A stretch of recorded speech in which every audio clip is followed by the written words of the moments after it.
Vamos a arrancar de lleno con nuestra primera invitada del día. Ella es Raquel Vivanco. Ella es la presidenta, la coordinadora nacional de MUMALA, Mujeres de la Matria Latinoamericana. Bienvenida, ¿cómo te va? Gracias.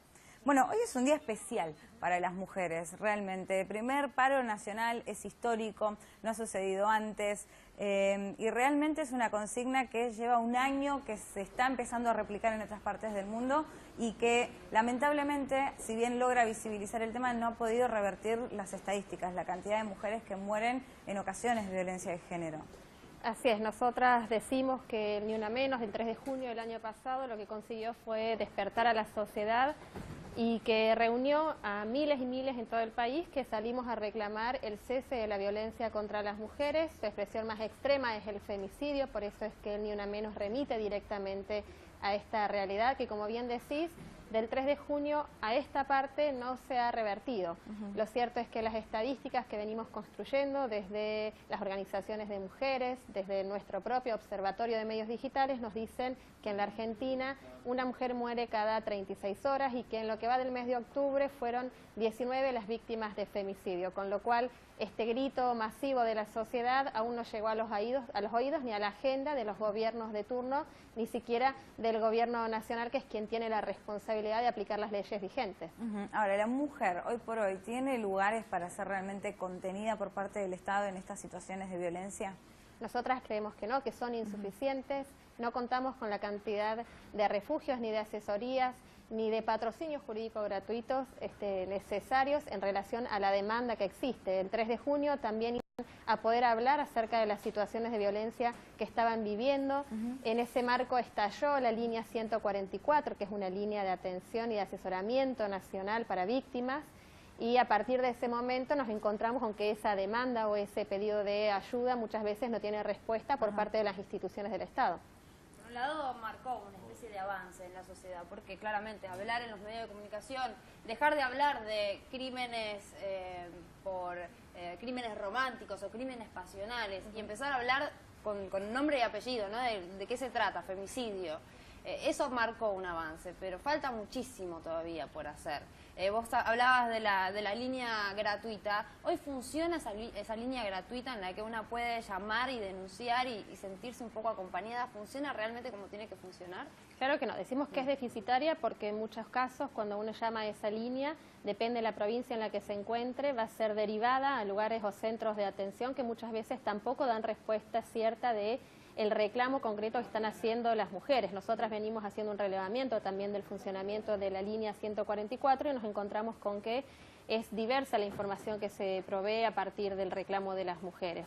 Pero lo más preocupante sigue siendo el escaso presupuesto con el que cuenta el Consejo Nacional de las Mujeres para llevar adelante cada uno de los mandatos que le plantea la ley 26485 de protección integral contra la violencia hacia las mujeres. Es ínfimo. Este año el presupuesto es de tan solo el 0,0055% del total del presupuesto nacional. Eso equivale a 4,50 pesos por mujer por año, ¿no? Si dividimos ese monto por la cantidad de mujeres relevadas en el último censo poblacional, vamos a ver que es ínfimo. Es ínfimo desde que el momento en que se sancionó esta ley en el año 2009.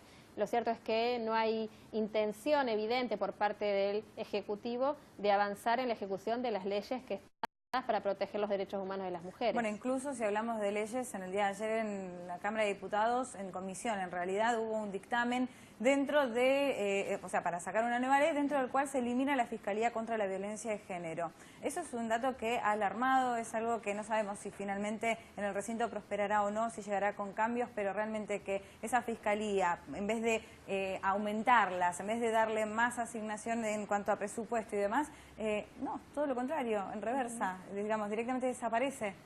Así es, nosotras creemos que se perdió una oportunidad histórica que fue durante el gobierno que tuvo a cargo una mujer, no pudiéramos avanzar aún más todavía en la concreción de los derechos humanos de las mujeres y este gobierno no ha incorporado claramente en su agenda, a pesar de que ha hecho anuncios de otorgar presupuesto para el plan de acción. Lo cierto es que son solo anuncios, no estamos viendo o no se evidencia una transformación en la realidad de las mujeres, por eso es que los femicidios siguen siendo moneda corriente en nuestro país, por eso este paro, este nuevo grito masivo de la sociedad en contra de la violencia bajo todas las formas en las que ésta se expresa, ¿no?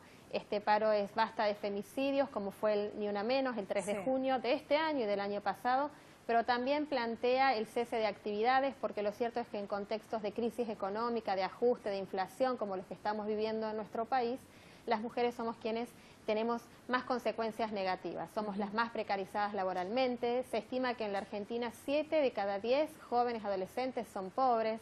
Bueno, esta situación económica recrudece la vida de las mujeres, que tenemos muchas veces doble o triple jornada laboral y que decimos tenemos que hacer magia para llegar a fin de mes. Sí, y además nosotros estos días también veníamos conversando al respecto y hablábamos, bueno, a ver, el femicidio como la cara más extrema de la violencia de género, pero en realidad se expresa de muchísimas otras maneras, ¿no? Porque no hace falta que te maten para que igual exista una desigualdad en condición de inferioridad. Cuando vos hablás de sueldos dispares, bueno, estamos hablando de una desigualdad y hay muchísimas otras maneras hasta que uno, bueno, conoce esa cara y lamentablemente después no la cuenta más. Mujeres que se quedan atrapados en la situación que están viviendo porque el principal sostén económico es el marido o es la pareja y entonces te van reteniendo desde ese lugar. ¿Vos cómo ves después de ya un año, ¿no?, de estas movilizaciones que lo están tomando los hombres? Yo creo que empieza a haber mayor sensibilización en el conjunto de la sociedad. Muchos hombres también en sus perfiles de redes sociales hoy pusieron una imagen que remite a la exigencia del Ni Una Menos. También entendemos que en la medida que las mujeres avanzamos y nos movilizamos, hay un recrudecimiento de la violencia. De eso, bueno, es muestra estos últimos femicidios. El de esta joven en Mar del Plata, una vez que volvimos del Encuentro Nacional de Mujeres, que nos reunió allí para debatir justamente acerca de cómo avanzar en la conquista de estos derechos, da cuenta de este recrudecimiento que existe por parte de los hombres. Pero entiendo que como sociedad hemos avanzado, que el Ni Una Menos fue un momento de inflexión en nuestro país y que hoy quien debe incorporar en su agenda la temática no lo está haciendo, que es el gobierno y es el Estado Nacional. Bueno, al Ni Una Menos hoy se le agrega otra frase, que es vivas nos queremos.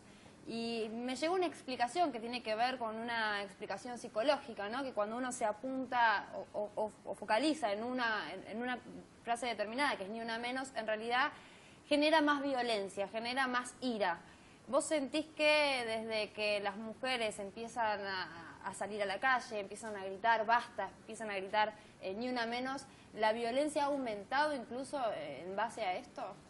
Mira, no sé si sobre esa consigna que ha aumentado, sí aumenta en la medida de que nos organizamos, de que salimos a la calle, de que empezamos a exigir nuestros derechos. Por eso es sumamente importante saber que tenemos derechos, qué dicen las leyes que los protegen y los amparan, porque podemos salir a exigirlos. El Ni Una Menos fue eso, fue irrumpir de la sociedad en la calle, del conjunto de las mujeres que entendíamos que debíamos exigir el cese de la violencia en todas sus formas, como hablábamos antes, y eso de alguna medida también hace que los hombres sientan que empiezan a perder lugar seguramente en la sociedad. Se sienten como atacados, como agredidos. Atacados o sienten que que se pone en riesgo el lugar de privilegio en el que se encuentran en la sociedad y puede trasladarse a situaciones de más violencia o violencia más extrema. Por eso decimos que este femicidio cometido en Mar del Plata da cuenta de eso, ¿no? Un recrudecimiento de la violencia contra las mujeres, y todos los otros que venimos relevando, que son muchísimos, y lo peor que nos podría pasar como sociedad, también decimos, es naturalizarlo, aceptarlo.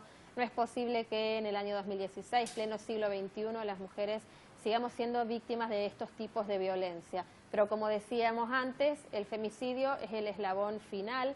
Ahí ya no contamos con estas mujeres que pierden la vida en hombres de sus círculos íntimos en muchos casos. Por eso el Estado debe trabajar en la prevención, en la erradicación, en la sanción de la violencia. Eso dicen las leyes y los tratados internacionales que están vigentes en nuestro país y en el mundo. Pero para eso hace falta decisión política. Sí, lo cierto es que las leyes actúan sobre lo ya hecho. El femicidio ya concretado, el crimen concretado, actúa sobre una mujer muerta, pero hay que actuar antes.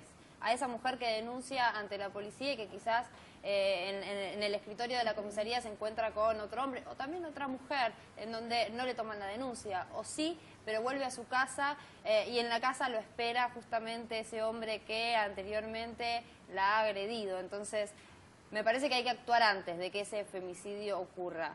¿Y para eso qué hay que hacer? Bueno, en principio, capacitar a las fuerzas de seguridad. La justicia debe entender que esta es una problemática de derechos humanos y cerca del 14% de los femicidios fueron cometidos contra mujeres que habían realizado denuncias previas por violencia, o sea, eran todas muertes evitables. Entonces, cuando hablamos de que el Ni Una Menos y esta movilización que estamos realizando hoy va dirigida al Estado Nacional, está dirigida a los tres poderes. Entonces, la justicia también tiene que tomar cartas en el asunto, no pueden seguir obviando o demorando situaciones de alerta ante el reclamo de las mujeres como viene sucediendo. A mí me parece importante mencionar una y otra vez, aunque ya lo hayamos dicho miles de veces, cuáles son esos indicios para que una mujer esté alerta, no esperar a que te dé una piña para ir a hacer una denuncia, cómo decir yo de acá me tengo que ir antes de llegar a esa situación, qué cosas son las que uno de repente puede naturalizar en una relación y no son normales. Bien, es importante este mensaje para los jóvenes también, para evitar la violencia en el noviazgo, que es algún problema también muy frecuente que estamos viendo y con el que venimos trabajando desde nuestro movimiento. Lo cierto es que los celos excesivos, el control, el que te digan qué ponerte, el que te digan si podés o no hablar con tal o cual persona, que controlen tu vida de alguna manera, que te juzguen por la forma en la que hablas o por lo que decís, que te nieguen la posibilidad de que vos puedas expresarte o que no valoricen tu opinión, son todas formas más silenciosas de esta violencia que luego puede estallar en una situación de violencia física, ¿no? Lo primero es rodearse de esa gente que quizás uno se ha alejado, porque no te vas dando cuenta, ¿no? En el momento vas cediendo y bueno, y que no se enoje, y querés estar con esa persona, en especial los primeros meses que uno está obnubilado. Entonces, yo creo que desde ese momento ya esta persona empieza a tejer su telaraña para encerrarte. Lo que hay que saber es que esa gente que vos fuiste la que dejaste de lado, siempre va a estar. Claro, y que hay que ayuda a la gente cercana, a los familiares, a los amigos, a pesar de que estemos en un momento o en un contexto de aislamiento producto de este círculo de la violencia en el que se encuentran muchas mujeres, porque es importante resolverlo inmediatamente que haya el primer episodio, la primera situación de alerta, hay que hacer la denuncia y hay que tratar de que no se repita. Los círculos de la violencia se repiten cada vez con mayor frecuencia, ¿no? Sí. Está la situación de tensión, está el golpe o la violencia más extrema, luego el arrepentimiento, ¿no? Los regalos, el pedido de perdón, claro. Y ese es el ciclo que va aislando cada vez más a las mujeres, por eso es importante que ante el primer indicio pidamos ayuda y podamos salir de esa situación de manera colectiva, acompañadas, ¿no? No es bueno atravesar esta situación de manera individual. La violencia contra las mujeres es un problema político, no es un problema personal. Esto también es importante saberlo porque desde allí es que vamos a exigir que el Estado se haga presente. No es únicamente el problema de esa mujer que está sola hoy atravesando esa situación, es de la mayoría de las mujeres.